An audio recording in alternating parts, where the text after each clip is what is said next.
Alors, puisque... Dan, Oui, bonjour. j'allais venir vers quelqu'un, mais quelqu'un est là. Oui, bonjour. C'est Eric, mais si quelqu'un avait levé le doigt, Non, non. je sais pas. Eric, bonjour, content de vous voir. Bonjour Dan. Je voulais te parler de te poser une question sur, sur l'écran. Euh, c'est une image qui est belle et qui est pratique. Mm. Sur cet écran apparaissent et disparaissent nos pensées, nos propres pixels. C'est ce que tu as dit tout à l'heure. C'est quelque chose qui est assez bien assimilé. Et je voulais te demander, qu'est-ce que tu pouvais nous dire, je ne sais pas si c'est vraiment une question, mais sur les pixels que les autres lancent sur notre écran, à savoir si je suis en voiture et que j'assiste à quelque chose ou que je suis à pied, peu importe, mais d'autres, les personnes qui m'entourent, qui jouent des scènes devant moi, jouent aussi sur mon écran. C'est-à-dire qu'en fait, oui, je vois où tu veux en venir, mais tu dis mon écran à moi, c'est l'écran de Eric. Or, l'écran dont je parle, c'est l'écran de la présence impersonnelle. Quand tu reflues vers cette présence, est-ce que tu fais l'expérience d'une présence qui est personnelle, qui est à toi? Non. Non? Donc,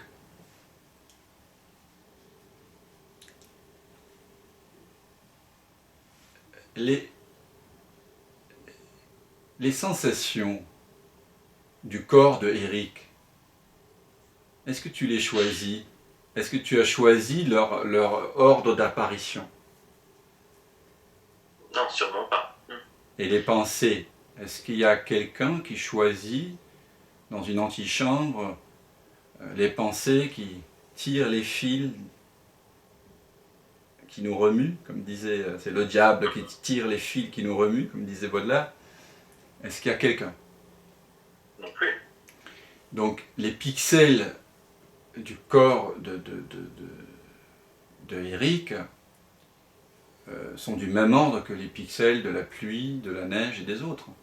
Parce que je vois dans ta question comme s'il y avait deux intentionnalités, l'autre et toi. Tu vois ce que je veux dire? Oui, oui. En réalité, ce que tu es profondément, c'est cet écran. C'est cette présence. Quand tu dis les autres lancent des choses, il y avait un côté presque comme si l'écran était séparé des autres. Mais Eric est une perception sur cet écran, au même titre que les autres.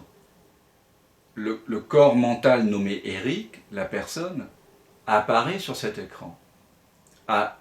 Est-ce que les pensées que tu as en cet instant sont plus proches de la présence qui les écoute que la voix de Dan? Non, c'est pareil. Il y a la même intimité. Tout le travail spirituel, lorsqu'on a commencé à redécouvrir sa vraie nature, c'est de voir le monde comme ça. Et ça prend un peu de temps. En tout cas, dans mon expérience, ça a pris un peu de temps et je vois encore, voilà, que de temps en temps, il y a des choses qui s'intègrent encore, dans ce zéro distance.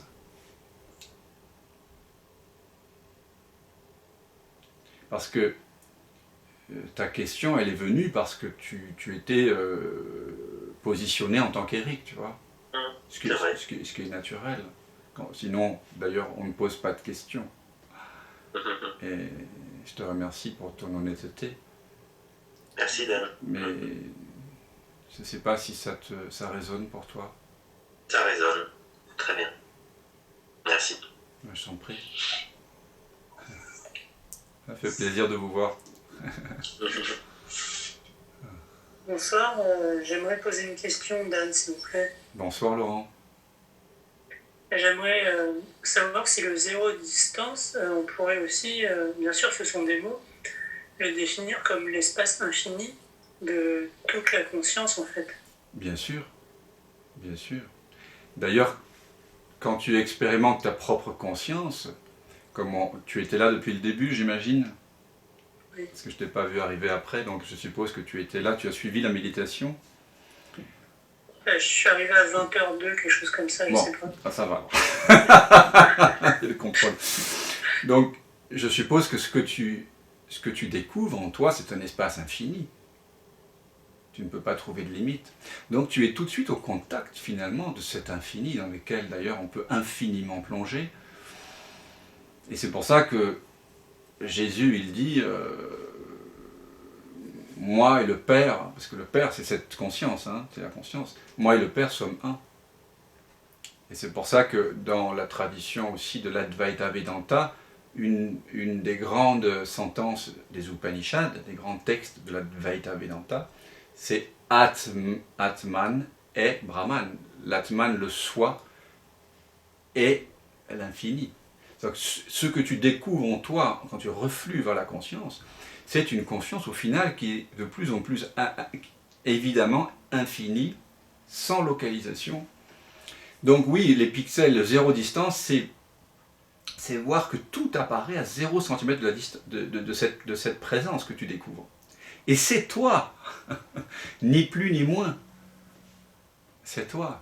Alors, ça te paraît comment, cette sentence de dire tu es Brahman? Ce que je viens de te dire, ça c'est une autre des grandes sentences des Upanishads. Tu es cela, ou je suis Brahman. Brahman est conscience. Il y a 4 grandes Mahavakyas, 4 grandes sentences, tu vois. Est-ce que tu as pressenti ce zéro distance tout à l'heure? Est-ce que tu l'as pressenti? Oui, j'ai cette sensation. D'intimité. Du coup, ça me met aussi devant vivre et mourir. Tu vois, il y a quelque chose de cet ordre-là, puisque si je suis le tout, finalement, je suis mort déjà. En fait, il y a quelque chose comme ça, quoi. Tu veux dire Laurent est mort déjà? Bah oui, parce qu'en fait, quel est le sens de ce personnage finalement si il est tout à la fois et en même temps il n'est pas que celui-là, tu vois, Attention, c'est pas le personnage qui est tout. Le personnage, il est limité, il est très différent de Dan, nous avons chacun nos idiosyncrasies. Mais il se trouve qu'au cœur de ce personnage, il y a la graine de la conscience. Tu vois? Et quand tu ramènes ton attention, quand tu laisses de côté Laurent, un homme, son travail, ses préoccupations, que tu laisses tout de côté, que tu fais le vide, tabula rasa, à ce moment-là se révèle une conscience qui en réalité est infinie, qui n'est pas limitée comme le 99,99% des gens le pensent. Donc c'est cette conscience-là qui prend la forme de tout, y compris la forme de Laurent. Alors, est-ce que ça c'est clair ou pas? Oui. Alors, repose-moi maintenant, depuis cette clarté, la question. Quelle était la tienne? Du coup, ça... Je ne sais pas s'il y a une question. je dirais, c'est un côté un peu vertigineux enfin, c'est même pas imaginer qui vient, c'est de projeter la conscience partout autour de soi, puisque du coup, tout est soi, et en même temps, plus rien n'est soi, en fait, c'est ça. Enfin, il y a quelque chose de... On ne sait plus où on est, quoi. Alors, évidemment, cette délocalisation subite, cette perte de référence, suite à cette révolution intérieure qui est comme du même ordre que la révolution copernicienne, hein, ça bouleverse bien sûr, et ça peut pendant quelque temps un petit peu bouleverser le mental, mais le mental n'est bouleversé qu'en tant qu'il cherche désespérément à trouver une réalité dans le matériel, une réalité dans le temps, quelque chose qui dure à tout jamais dans le temps. Mais si le mental vraiment lâche prise et se détend dans le silence dont il a émergé, aussitôt le vertige s'arrête. Tu vois, le vertige en fait vient du fait que l'œil veut trouver un repère dans un monde qui est mouvant. Tu vois ? Et en fait, si ton repère devient cette intériorité, j'aime pas trop ce mot, mais si ton vrai repère devient cet espace de ton côté, si j'utilise la vision, tu connais la vision sans tête ? Alors tu vois, de ton côté, si tu reviens dans cet espace qui est maintenant et ce en quoi tout ce que tu vois apparaît au niveau vision. Si tu te centres, entre guillemets, dans cet espace et que tu tournes, on fait cette expérience dans la retraite de 9 jours. C'est une expérience qui a été faite par Douglas Harding. Si tu tournes avec le doigt pointé vers là où tu imagines habituellement une tête, mais où tu réalises qu'en fait il y a une absence de tête, vers cet espace ouvert qui est le tien maintenant là, et que le corps tourne, tu n'auras pas le vertige. Donc le vertige vient simplement du fait que tu oublies momentanément que tu es cet espace et que tu te prends à nouveau pour Laurent. Tu comprends ? Donc il y a à s'installer bien sûr, profondément dans cette spatialité, dans ce nuage d'inconnaissance. Et c'est désapprendre à vivre à partir de l'impression que je connais, que je sais, que je crois, que j'affirme. Tu vois, c'est décréer tout ça, cette façon de vivre là, prétentieusement. C'est vivre à partir d'un non-savoir. Bien sûr que si après tu cherches quand même à savoir, il y a une contradiction momentanée entre cet espace de non-savoir, qui est pur étonnement, et le fait de vouloir quand même sauvegarder quelques apparences, tu vois. Mais bon, avec le temps, avec le temps, tout s'en va, tu vois. Si tu continues, je veux dire, durant le temps, à pointer vers le non-temps, ça deviendra évident et très très doux. Il n'y a aucune raison pour que ce soit vertigineux, bien au contraire. Mais tu vois, le vertige, il vient d'une espèce de switch, tu vois. Et c'est normal au début, quand on a ce changement de paradigme, de vouloir revenir pour se rassurer, tu vois. Ça. Comment tu te sens, là ? Ça va, merci. Parce que tu parlais de vertige, mais bon. Parfois il peut y avoir des peurs très fortes qui montent, parce que même si cette identité est illusoire, le moi-je, le Laurent, le Dan, qu'elle n'est pas réelle, lorsqu'on y a cru pendant longtemps et qu'on a misé beaucoup là-dessus, qu'on a voulu beaucoup attirer à soi le monde au travers du fait de cultiver cette personne, ces différentes apparentes qualités, le fait que cette personne se dissolve dans l'instant peut amener des peurs assez fortes et voire des terreurs, puisque le mental peut nous donner l'impression que c'est comme une mort. Mais c'est simplement la fin d'une illusion. Un enfant, peut-être de 6 ans, ne voudra pas entendre que ses parents lui déclarent que le Père Noël auquel il lui avait fait croire n'existe en réalité pas. Donc il y a un moment comme ça, non, tu vois, comme les singes là, tu vois, les trois singes. Et donc ce moment-là est un moment de refus. Bon. Mais alors du coup, le retour au personnage, c'est pour se rassurer, ou c'est quelque chose de naturel dans le mouvement de la conscience, d'être toujours accroché à son environnement propre, son corps, enfin, ce qu'on croit être son corps, est-ce qu'on croit être ses sensations, est-ce qu'on croit être ses pensées. Il est naturel de prendre soin du corps, il est naturel de prendre soin de la personne. Il est naturel, moi, quand je vais à un rendez-vous, je me lave, je me coiffe, je me rase. Enfin, c'est tout à fait naturel de prendre soin du corps. C'est naturel d'avoir des activités. Il n'y a pas de souci et d'avoir avec des désirs, d'avoir des envies, d'avoir des attentes du monde extérieur, du coup aussi. Alors des attentes, non. Dès que tu as une attente, ça c'est l'ego. Non, il n'y a pas d'attente. Ici, à 0 cm de toi, il n'y a pas d'attente. À 0 cm, il n'y a que de l'amour. Il n'y a que aimer, intimité.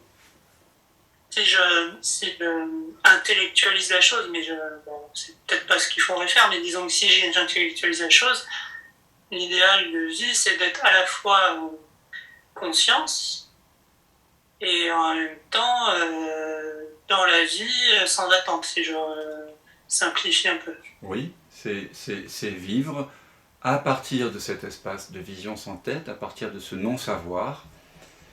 Bien sûr, quand tu vis à partir du non-savoir, ça ne veut pas dire que tout d'un coup tu ne sais plus épeler ton nom, le nom de ta femme, ton adresse. Tous les savoirs acquis demeurent. Ce qui est problématique, c'est l'appropriation. C'est le mouvement de dire c'est à moi. Et là, ça génère une tension dans le corps. Ce mouvement d'appropriation est illusoire et inutile, inefficace, générateur de problèmes, générateur de souffrances, générateur de conflits et de guerres avec les autres clans, les autres nations, la nature. Donc c'est l'appropriation qui pose problème. Mais les pensées, savoir comment tu apparais pour les autres, c'est important. Nous sommes des humains. Nous ne sommes pas nés d'une... Comment on dit on n'est pas nés d'œufs de saumon à la source. Les saumons, ils n'ont pas besoin de leur mère. Nous, on est des humains, donc on fonctionne en société. On a besoin de savoir comment on apparaît les uns pour les autres, pour fonctionner aussi. Mais une fois que cela est su, connu, hein, et ça c'est su depuis l'âge de 2, 3, 4, 5 ans, 6 ans, on sait qu'on est une petite fille, un petit garçon, on sait qu'on apprend à se comporter. Ensuite, il faut aller plus loin. La société dans laquelle on est nous dit que quand on sait qui on est, entre guillemets, quand on s'est pris pour notre apparence, eh bien l'humain est terminé, il est fini. Mais non, il est juste fonctionnel, il est juste capable de conduire une voiture, il a la majorité, il est capable de mettre un bulletin dans l'urne, de consommer. Mais ça ne vous rend pas heureux. Ça n'a jamais rendu personne heureux que de se prendre pour une personne.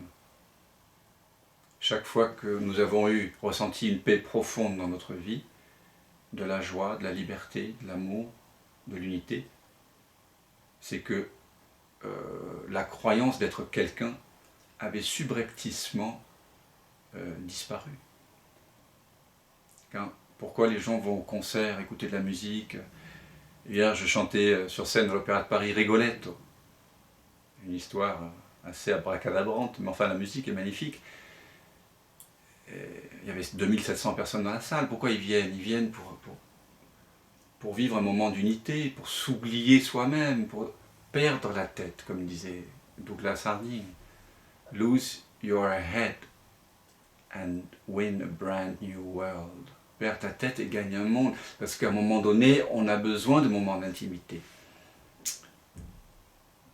Mais les gens ça qu'on va... Pardon, excuse-moi. C'est pour ça qu'on va regarder des divertissements tout le temps, quelque part, c'est l'objectif. Bien sûr. C'est ça. Sauf que, comme c'est une spirale complètement... une fois qu'on a vu Rigoletto, après on veut voir le vaisseau fantôme. Et après on veut voir les désirs d'amour. Et après on est addict.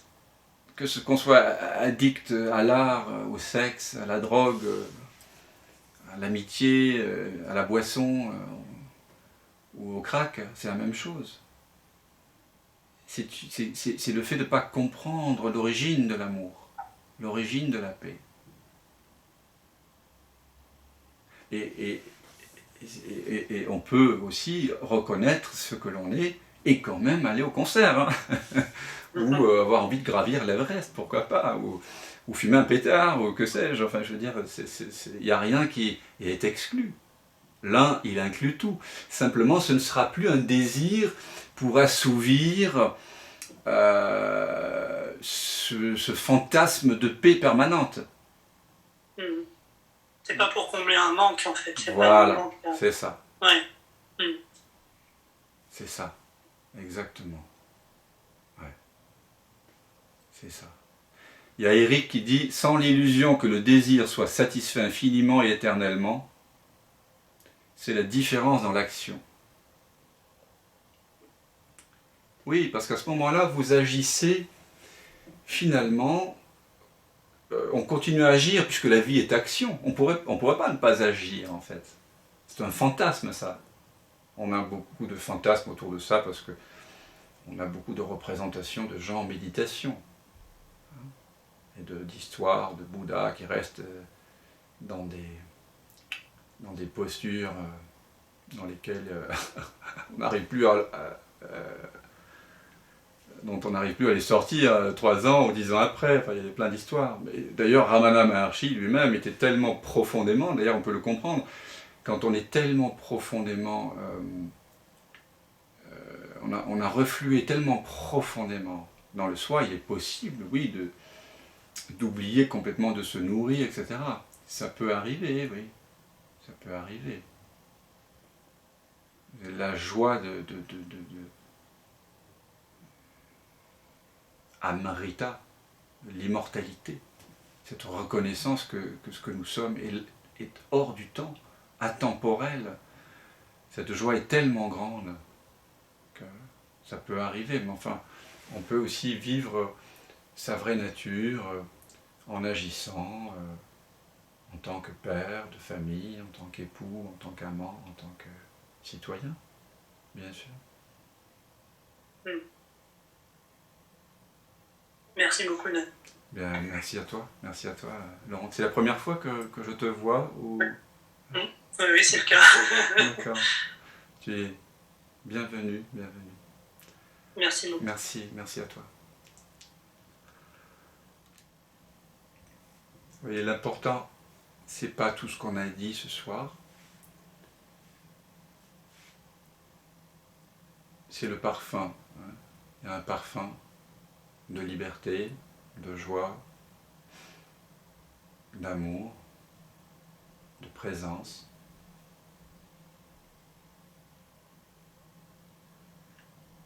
C'est là. Quoi que l'on dise, quoi que l'on pense, quoi qu'on fasse, quoi que l'on expérimente, vous êtes cela, vous êtes cette paix.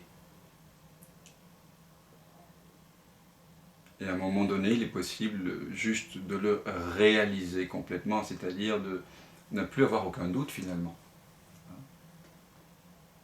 Finalement, ce qu'on partage ensemble ici, c'est la dissipation des fausses croyances, pour revenir à ce que nous n'avons en fait jamais cessé d'être, sauf en imaginaire. Donc c'est juste la destitution du mental, c'est juste reconnaître ce mental quand il usurpe son rôle. Le mental ne pourra jamais, la mémoire ne pourra jamais nous conduire vers la transparence, ne pourra jamais nous conduire vers la simplicité, vers cette douceur d'être. C'est pas possible, mais le mental nous dira encore et encore peut-être que c'est possible. Juste à ce moment-là, pas entrer en discussion avec le mental, pas toucher le mental, le laisser parler et voir que d'où est-ce qu'il surgit, en quoi est-ce qu'il se meurt. Quand une pensée meurt, vous renaissez.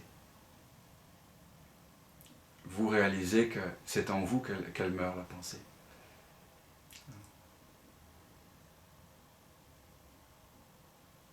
Cette présence, c'est vraiment notre plus beau trésor. Alors je vous souhaite de tout mon cœur, à chacun, parce que vous êtes le un. C'est le un en cet instant qui regarde à travers vous, à travers moi. C'est le même un. C'est ça qui est absolument incroyable. Donc je souhaite à chacun de reconnaître cette présence. Voilà. Et je vous dis à maintenant, mes amis, à maintenant. Et puis voilà. Très belle soirée à tous. Et à toutes. Joyeux maintenant! Joyeux maintenant! Ça faisait longtemps! Oui, bah oui. Merci beaucoup. Vraiment, merci. Ouais, merci beaucoup, Dan. Merci. C'était vraiment... Merci, Dan. J'étais très touché ce soir d'être avec vous. À bientôt. Et à maintenant.